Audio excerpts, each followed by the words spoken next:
Buenos días, mi nombre es Eliana Valencia, soy residente de tercer año de anestesiología y reanimación. El día de hoy voy a hablarles de terapia perioperatoria dirigida por metas hemodinámicas. El asesor para mi charla fue el doctor Héctor Darío Arroyave, que es anestesiólogo intensivista y docente de nuestra facultad, a quien agradezco de antemano por todo su apoyo y orientación durante la charla. Para empezar, quiero mostrarles este video porque muchas veces cuando hablamos de metas nos ponemos a pensar como en una carrera y hay veces lo importante es llegar a la meta, pero en este caso lo importante no va a ser solo llegar a la meta, sino el cómo llegamos. La idea es llegar bien, la idea es llegar dándonos cuenta que estamos llevando a nuestro paciente por un buen camino. Entonces, continuando con esta parte, quiero primero que todo resaltar que no tengo ningún conflicto de interés, a pesar de que vaya a mencionar algunas marcas de algunos dispositivos durante la charla. Ahora sí, entrando en materia, el contenido de nuestra charla va a empezar por unas generalidades. Posteriormente hablaremos de cuáles son nuestras metas en cirugía mayor y luego cómo vamos a llegar bien a esas metas. Aquí en el fondo tenemos una imagen del bloque Manuel Uribe Ángel de la Facultad de Medicina, donde he realizado todo mi pregrado y posgrado hasta el momento y a la facultad agradezco toda la formación que me ha brindado hasta hoy. La importancia de este caso es que aproximadamente para el 2020 se harán 313 millones de cirugías en el mundo. Y el tercer puesto entre las causas de mortalidad medido para el 2016 fue precisamente la muerte perioperatoria, con un 7.7% de casos. Lo que hace pensar que nosotros como anestesiólogos tenemos una gran influencia en la mortalidad global. Además, como podemos ver, la tasa de mortalidad aumenta cuando hay complicaciones, más o menos en un 11%, y los días de estancia hospitalaria también se incrementan. Además, se incrementan los costos directos hospitalarios más o menos 4 veces cuando un paciente no tiene ninguna complicación perioperatoria durante su hospitalización versus los que tienen una o más complicaciones en el perioperatorio. En este gráfico podemos ver los pacientes, las principales cirugías que generan eventos cardiovasculares mayores. Entonces el primer puesto se lo llevan las cirugías vasculares, posteriormente la cirugía torácica, los trasplantes y la neurocirugía.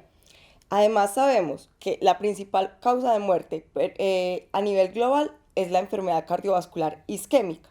Sin embargo, y aunque cada vez hay más pacientes que presentan enfermedad cardiovascular isquémica o cualquier factor de riesgo para sufrirla, desde el 2004 al 2013 se hizo esta estadística y como podemos ver en las dos primeras gráficas, la azul oscura y la amarilla, se ha presentado una tendencia al descenso en la mortalidad y en la presencia de eventos cardiovasculares perioperatorios. ¿Y cuál es la razón de esto? Principalmente se ha asociado a la aparición de nuevas tecnologías, tanto en cirugía como en aparición de nuevos protocolos que permiten la disminución de esta mortalidad. Entonces, en esta gráfica tengo un ejemplo de lo que conocemos como la terapia de ERAS, que además incluye en el preoperatorio una optimización del paciente y en el intraoperatorio precisamente la terapia dirigida por metas, que es de lo que venimos a hablar el día de hoy. Bueno, el doctor William Shoemaker es aquel padre de la terapia guiada por metas y que en el año 1973 con este artículo empezó a hablar de la importancia de guiar el choque perioperatorio. ¿Por qué? Porque el choque perioperatorio es precisamente ese choque donde tenemos la posibilidad de verlo desde el principio. Él cogió un grupo de 98 pacientes, de los cuales 67 sobrevivieron en el posoperatorio y 31 no sobrevivieron. Y analizó diferentes variables como el pH, la presión arterial media y otras variables hemodinámicas y empezó a decir que si empezamos a optimizar esas variables desde el intraoperatorio y no solo al final en el posoperatorio, podemos tener mejores resultados en nuestros pacientes. Para el año de 1993, con esta publicación, el doctor Schumacher hizo la afirmación que el choque perioperatorio es el choque donde tenemos la posibilidad de ver toda la evolución, porque tenemos el trauma inicial generado pues por la cirugía como tal y vemos toda la evolución. Posterior a esto, empezó a hacer base para los estudios de sepsis y de trauma y de otros tipos de choque asociados. La terapia dirigida por metas es entonces una secuencia de intervenciones terapéuticas preventivas en el sistema cardiovascular y hemodinámico basado en objetivos predefinidos. Es una terapia que se debe adaptar individualmente y que su objetivo principal es tener una buena perfusión de los tejidos del paciente y se basa en la optimización de la función cardiovascular a través de líquidos inotrópicos y vasopresores. Con esta gráfica podemos evidenciar que la euvolemia o la normovolemia es una de las metas principales para nuestros pacientes, para mantener a nuestros pacientes, porque tanto la hipovolemia como la hipervolemia nos llevan a tener efectos adversos, como la hipoperfusión, la disfunción de órganos, el edema tisular y otros eventos que van a llevar a la presencia de mayor mortalidad y complicaciones como dehiscencia de suturas o infección posoperatoria. Además, teniendo esto en cuenta y hablando de que la perfusión tisular va a ser nuestro principal objetivo a mantener en los pacientes, podemos ver en esta fórmula, que es la fórmula precisamente de entrega de oxígeno a los tejidos, que depende del gasto cardíaco y el contenido arterial de oxígeno. Entonces, el gasto cardíaco ya sabemos que depende del volumen sistólico y la frecuencia cardíaca, y el contenido arterial de oxígeno depende de la hemoglobina, la saturación de oxígeno y la presión arterial de oxígeno. Con esto vamos a saber que nuestras metas va a ser tener todas esas variables adecuadamente para que nuestro paciente esté bien durante el transoperatorio y el posoperatorio. Bueno, ¿y cuáles son nuestras metas? Aquí tenemos una foto de nuestra facultad en un día donde se presentó un examen de admisión. Hace 3 años mi meta era precisamente pasar a la especialización y ahora pues ya estoy terminando. Esta es la idea, que vamos a trabajar por nuestras metas constantemente. Bueno, para guiar nuestra charla podemos hablar de este artículo que fue publicado en la revista del British Journal of Medicine en este año, en el 2019, donde nos habla de las 5 T's de la terapia preoperatoria guiada por metas. Y es que las 5 T's son una población objetivo, el tiempo de la intervención, el tipo de intervención que vamos a realizar, las variables que tenemos como objetivo y los valores de esas variables que van a ser individualizados. Vamos a hablar de cada uno de ellos en el transcurso de la charla. Entonces, para empezar por nuestra población objetivo, como vemos en esta gráfica, la parte verde son los pacientes de bajo riesgo que van a cirugías de bajo riesgo y a medida que se van poniendo de más alto riesgo, se va poniendo más rojo. Se han hecho varios estudios para tratar de identificar cuál es la población que más se beneficia de hacer una terapia dirigida por metas. Entonces, la población que más se beneficia hasta el momento y con esta revisión sistemática que se publicó en el 2013, podemos ver que es la población que tiene más alto riesgo.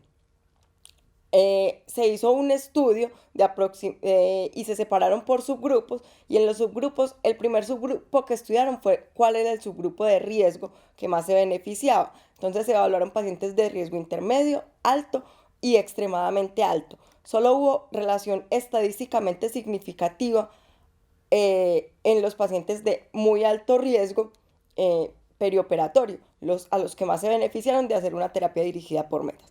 Los otros grupos de pacientes fueron comparados entre terapia con líquidos e inotrópicos, si se seguían unos objetivos supranormales o normales en el intraoperatorio, si seguíamos como objetivo el índice cardíaco o el volumen sistólico o algunas otras variables, o si hacíamos un monitoreo más o menos invasivo.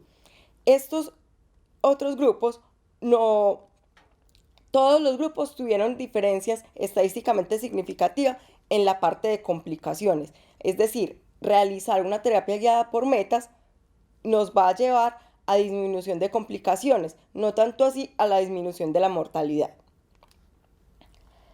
Este estudio, publicado en el 2018, intentó ver si los pacientes de bajo riesgo también se podían beneficiar precisamente de la terapia dirigida por metas.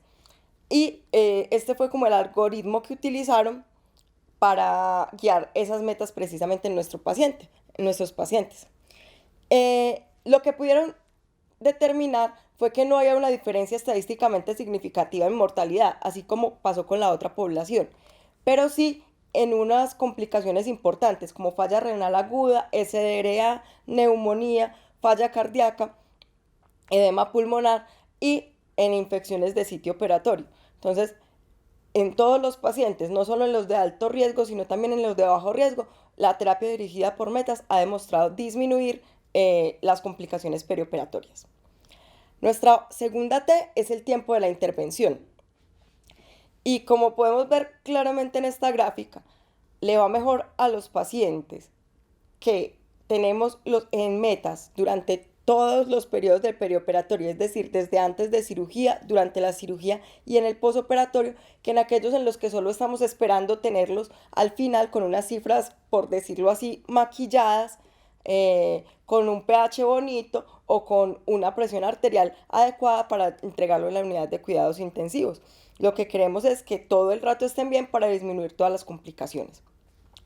Y de esto ya había hablado el doctor Shoemaker en los años 80, donde presentó esta gráfica que hacía una comparación entre los pacientes que sobrevivían más y los que sobrevivían menos. Aquellos que más sobrevivían eran los que tenían unas metas un poco mayores de objetivos en el intraoperatorio y que todos los pacientes presentan una caída en el momento del posoperatorio con el despertar. Es decir, cuando tenemos un paciente bajo anestesia general, podemos tener una entrega de oxígeno más o menos homogénea, pero cuando se empieza a presentar el estímulo simpático con el despertar, se puede presentar aumento en el metabolismo y este aumento en el metabolismo hace que todas las funciones, si el paciente está con una adecuada reserva hemodinámica, se recupere más fácil y tenga mejores desenlaces que aquellos que no tienen una reserva hemodinámica tan adecuada en el intraoperatorio para continuar de aquí en adelante. Nuestras variables objetivo. Entonces, vamos a ver que las variables objetivo son principalmente las que nos miden gasto cardíaco, volumen latido y las variables dinámicas de variabilidad de la presión de pulso y variabilidad del volumen sistólico. Y es que podemos guiar nuestras terapias por unas metas claras simplemente con los signos vitales o el examen físico o algunos exámenes de laboratorio como el lactato. También tenemos otras tecnologías y podemos ver la presión venosa central o la presión de la arteria pulmonar. Son tecnologías mucho más invasivas que han permitido guiar esta terapia, sobre todo tratando de observar las variables del gasto cardíaco, así también como el ecodoppler o la ecocardiografía.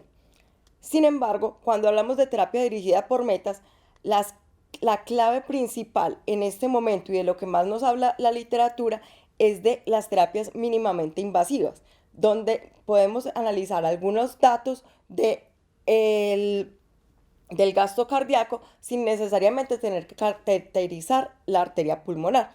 Así, por ejemplo, tecnologías como el EV1000, el Doppler transesofágico, del cual ya había mencionado algo, el FlowTrack Vigileo, LIDCO o el sistema PICO nos permiten crear este tipo, pues nos permiten tener el gasto cardíaco y variables dinámicas para guiar nuestra terapia. Estas tecnologías se han estudiado en diferentes cirugías como cirugía abdominal, otros escenarios como UCI o sepsis y las hemos extrapolado a otros escenarios. Sin embargo, a pesar de lo anterior y de que sean las más utilizadas, solo están validadas para algunos escenarios y en otros escenarios son más imprecisas. Y en esos escenarios es precisamente donde debemos tratar de buscar ser algo más invasivos con nuestros pacientes. ¿En qué casos, por ejemplo? En los casos de cirugías con tórax abierto, en pacientes con arritmias como fibrilación auricular, en pacientes donde utilicemos altos niveles de PIB o donde utilicemos pequeños volúmenes corrientes, donde estas tecnologías son menos precisas y tenemos resultados menos confiables al respecto. Otro tipo de tecnologías no invasivas también se han utilizado y se siguen estudiando, pero estas tecnologías no invasivas es importante aclarar que van a ser más para los pacientes de menor riesgo, porque van a ser, al ser no invasivas, también son más imprecisas. Algunas de ellas las utilizamos diariamente, como lo es la capnografía o el NIRS, pues que aunque no se usa continuamente, sí tenemos acceso en nuestro medio. Cuando me puse a estudiar para esta presentación, pensé por qué la ecocardiografía, que ha tenido tantos usos, no aparece entre la lista de las terapias guiadas por metas. Entonces, encontré este artículo y resulta que es que la ecocardiografía, aunque es una tecnología muy buena y es la que puede guiar la terapia, sobre todo en cirugía cardíaca, necesita un entrenamiento específico y se hace más complicado tener ese entrenamiento y realizarlo para todos los pacientes de una forma homogénea. Entonces, la terapia dirigida por metas con ecocardiografía vamos a ver que es principalmente un apoyo. Este artículo fue publicado en el año 2017 y habla precisamente de ecocardiografía transtorácica. Lo que hicieron fue este algoritmo, tratando de guiar la terapia por unas metas con el sistema FlowTrack. Y con este sistema tenían estas metas: mantener un gasto cardíaco, un índice cardíaco mayor a 1.5 litros por minuto por metro cuadrado, una variabilidad del volumen sistólico menor al 12% y una presión arterial media mayor a 60 milímetros de mercurio. Cuando se salían de estos rangos, entonces se empezaba a presentar, se daba la opción de hacer la ecocardiografía en el intraoperatorio. Y lo que vieron fue que esta ecocardio disminuyó el tiempo en asumir ciertas acciones, más o menos en el 50% de los pacientes que se evaluaron. Sobre todo, los que más se beneficiaron fueron aquellos que tenían una variabilidad del volumen sistólico entre 8 y un 12%, que es como una zona gris donde no sabemos qué tanto lo que necesita es aporte de líquidos o aporte inotrópico o soporte vasopresor. O en pacientes con fibrilación auricular, en quienes ya mencionamos que este tipo de tecnologías pueden ser más imprecisas al no tener un ritmo adecuado. Bueno, hablando de nuestra otra T, son los objetivos, los valores objetivos que debemos tener con cada uno de los pacientes. Y podemos decir que los principales valores que vamos a buscar tener en rango son las variables dinámicas, que son la variabilidad de la presión de pulso, la variabilidad del volumen sistólico, y en las tecnologías no invasivas, el índice de variabilidad pletismográfica. Con un valor menor al 12% lo tenemos en metas. Un índice cardíaco, que ya sabemos que es el gasto cardíaco estandarizado para el paciente, entonces mayor a 2.5 litros por minuto por metro cuadrado va a ser el objetivo en general. Y una presión arterial media mayor a 65 milímetros de mercurio, teniendo en cuenta que cada paciente necesita su meta. Y por esta razón, pacientes, por ejemplo, que tengan hipertensión arterial podrían necesitar niveles de presión arterial mayores. Entonces, esto es algo que debe ser individualizado. ¿Cómo alcanzamos nuestras metas? Ya vamos a hablar de la parte central como de esta charla, cómo las vamos a alcanzar. Aquí tenemos una foto de la totalidad de residentes que tiene en este momento la Facultad de Medicina, donde nos unimos para obtener un objetivo común el año pasado. Y la idea es esa, que nuestras metas las alcanzamos trabajando en equipo, no solo el anestesiólogo, sino el trabajo en equipo por el paciente. Y en este caso hablaremos del tipo de la intervención, que es nuestra otra T. Ya lo hemos dicho desde el principio: líquidos, vasopresores e inotrópicos. En este artículo, que fue publicado el año pasado, se trató de ver qué tan importante era solo manejar el paciente con líquidos o si había algún beneficio en iniciar tempranamente la terapia con alfa-adrenérgicos. Lo que utilizaron principalmente fue la noradrenalina. Y lo que se puede ver es un metaanálisis, lo que se puede ver es que en mortalidad no hubo una relación estadísticamente significativa, pero sí muy cercana a ser estadísticamente significativa. Como pueden apreciar, se obtuvo un RR de 0.64 y un intervalo de confianza que iba de 0.4 hasta 1. Entonces, al tocar la unidad no fue estadísticamente significativo, pero podría haber alguna relación. Sin embargo, complicaciones posoperatorias como el infarto agudo del miocardio, infección del sitio operatorio, neumonía o días de ventilación mecánica sí tuvieron resultados positivos para los pacientes en los que se realizó terapia guiada por metas y se utilizaron líquidos y soporte vasopresor temprano. Hay algunas guías que han ido apareciendo en el transcurso de los años, en realidad no son muchas. En el 2013 salen las guías europeas, que son basadas principalmente en la guía francesa y donde tienen como objetivo mantener una frecuencia cardíaca menor a 100, saturación de oxígeno mayor a 95%, una hemoglobina mayor a 8 y una presión arterial media entre 60 y 100 milímetros de mercurio. Ellos presentan 3 algoritmos que no voy a presentar en la charla, pero los pueden buscar. Y estos algoritmos lo que tratan es de mantener una variabilidad, un volumen latido, donde una variación del 10% me va a indicar que necesita más líquidos, así como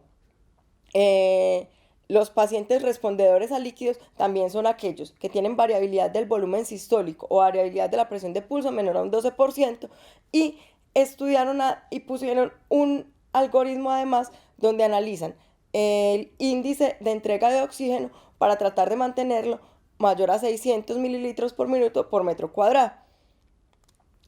Sin embargo, como les dije, no se los voy a presentar. Este es un algoritmo que salió publicado posteriormente en el año 2015, que es algo más sencillo, pero lleva básicamente a lo mismo.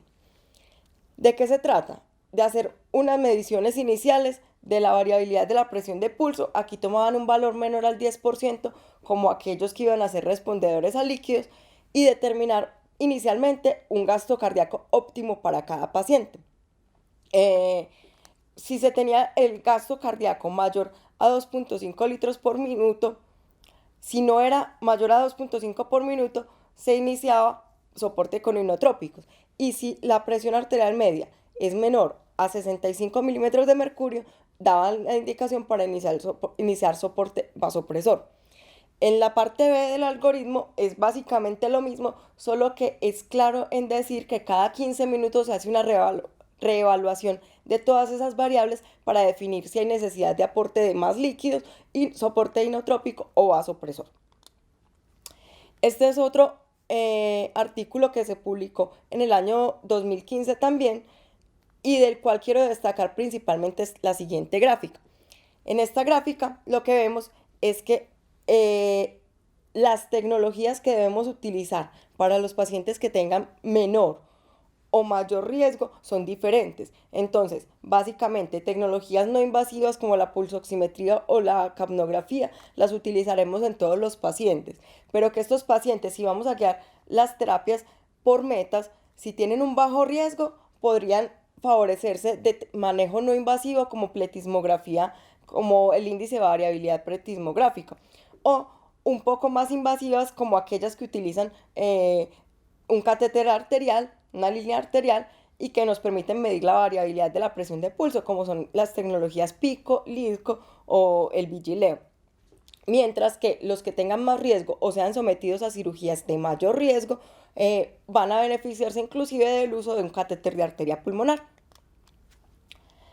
Ya para ir terminando, concluyendo nuestra charla, podemos hablar de 2 estudios que han marcado de forma principal la terapia dirigida por metas y son los estudios Optimize. El Optimize 1 fue publicado en el año 2014, incluyó 17 hospitales del Reino Unido donde se analizaron pacientes de alto riesgo mayores a 50 años que hubieran sido sometidos a cirugía abdominal mayor.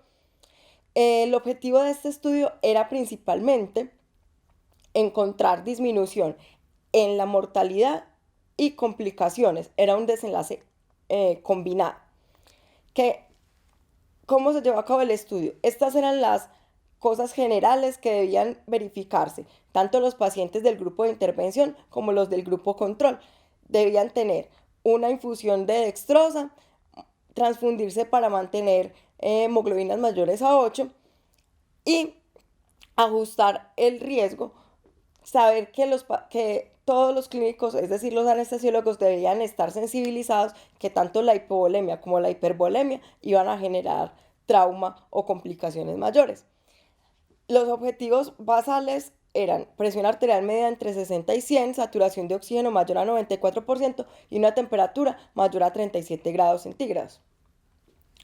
En el grupo de intervención iban a medir el volumen latido, lo hicieron a través del sistema LIDCO y lo que hacían inicialmente era ver cuál era el volumen latido inicial dando una carga de coloides de 250 mililitros. Si había y ya con eso veían qué tanta variación había en ese volumen para definir si había necesidad de mayor aporte de líquidos. El paciente que era respondedor a líquidos se definía como aquel que tuviera un incremento mayor a un 10%. Si ese volumen de líquidos disminuía, entonces se indicaban cambios. Si ese volumen latido disminuía, se indicaban cambios en la terapia.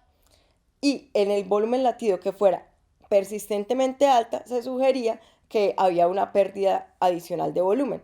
También iniciaban dopexamina como inotrópico desde el principio y la idea era mantener pues las metas entre el volumen latido. La conclusión de este estudio fue que no hubo diferencia en ese desenlace combinado. Sin embargo, sí encontraron diferencias en tasas de complicaciones, en estancia hospitalaria y en infección postoperatoria. Y en este caso señalo la infección postoperatoria porque es la que nos marca la diferencia y la que se vuelve el objetivo del estudio Optimize 2, que se está llevando actualmente a cabo. Empezó en el 2017 y tendremos resultados para el año 2021. Es un estudio internacional multicéntrico que incluye 2.500 pacientes, que es más o menos la totalidad de pacientes que se han logrado incluir en metaanálisis. Entran más o menos 50 hospitales en diferentes lugares del mundo y trata de ver infección a 30 días, mortalidad a 180 días y eventos adversos postoperatorios. Utiliza la tecnología FlowTrack con la plataforma clínica EV1000 que va a medir diferentes variables, volumen latido, índice cardíaco, variabilidad del volumen sistólico como metas a seguir. Este es el algoritmo principal del estudio, donde lo primero es analizar el volumen latido, dar una carga ya no con coloides como se hizo en el primer estudio, sino con cristaloides de 250 mililitros y ver su variación se hacía por 5 minutos y se va reevaluando cada 20 minutos. Inicialmente también se pone inotrópico, que sería la dobutamina o la dopexamina, lo que tengan disponible en el momento, y se hace seguimiento. Ya para terminar, vamos a dar las conclusiones y una invitación especial a que guiemos nuestras terapias por metas para todos los pacientes, ¿cierto? Entonces, la terapia dirigida por metas ha disminuido las complicaciones en los pacientes de alto riesgo sometidos a cirugía mayor y algunos estudios muestran que pacientes de bajo riesgo también tenemos disminución de estas complicaciones. Se basa en la administración de líquidos, vasopresores e inotrópicos para mantener unas metas específicas e individualizadas. Y todas las intervenciones buscan mantener al paciente en metas en todas las etapas del perioperatorio. Finalmente, quiero agradecer a todas las instituciones que me han recibido durante esta etapa del posgrado. Aquí solo hay algunas de ellas, pero la idea es agradecerle a todas las que han aportado para mi formación, así como a los profesores y compañeros que han estado conmigo en este proceso, sobre todo a mis compañeros de residencia, y dejarlos con esta frase: apúntale a la luna y si fallas al menos estarás entre las estrellas. Creo que por fin estoy llegando a una luna que me propuse y he podido estar rodeada de muchas estrellas. Muchísimas gracias.